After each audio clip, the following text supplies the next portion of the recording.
Netherland বনাম Japan, what a match ভাই, what a match. এই বিশ্বকাপের বেস্ট ম্যাচ ছিল জাপান বনাম নেদারল্যান্ডের ম্যাচটা। যদিও ফার্স্ট হাফ অতটা এক্সাইটিং ছিল না, দুই টিমই সেফ খেলতেছিল, কিন্তু ভাই সেকেন্ড হাফে যে খেলাটা হয়েছে পিওর ব্যাঙ্গার, 100-100 একদম। দুই টিমই অনেক কম্প্যাক্ট ফুটবল খেলে, তাদের বিপক্ষে গোল করা আসলে অনেক কঠিন। জাপানের একটাই দুর্বলতা, তাদের হাইট, ওদের প্লেয়ার অত লম্বা না। আর এই সুযোগটাই কিন্তু নেদারল্যান্ডস নিয়েছিল। তাদের প্রথম গোলে আসে ভ্যান ডাইকের হেড থেকে। জাপানের হাইট না থাকলেও তারা কিন্তু টেকনিক্যালি অনেক ভালো ফুটবল খেলে। তারা বল হোল্ড করে খেলতে পারে, নিজেদের মধ্যে ভালো পাসিং করে, স্পেস এক্সপ্লয়েট করে, এবং তারা ভালো শটও কিন্তু নেয়।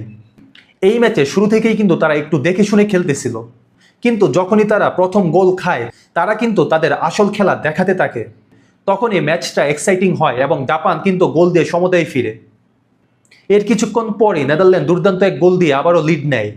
সবচেয়ে ইন্টারেস্টিং ব্যাপার ঘটে ম্যাচের একদম শেষ দিকে। যেই হাইট জাপানের উইকনেস ছিল, আর নেদারল্যান্ডস বারবার যেটা সুযোগ নেওয়ার চেষ্টা করতেছিল, সেখানে কর্নার থেকে হেডে গোল করে জাপান কিন্তু সমতায় ফিরে, তাও আবার ভ্যান ডাইকের উপর দিয়ে হেড করে। এক কথায় কালকে কিন্তু এটা একটা বেস্ট ম্যাচ ছিল। জাপানের পারফরমেন্স দেখে কিন্তু অনেক ভালো লেগেছে। এবারও তারা বড় কোনো দলকে বাদ করে কোয়ার্টার বা সেমিফাইনালে গেলে কিন্তু অবাক হওয়ার মতো কিছু থাকবে না। Best of luck Japan.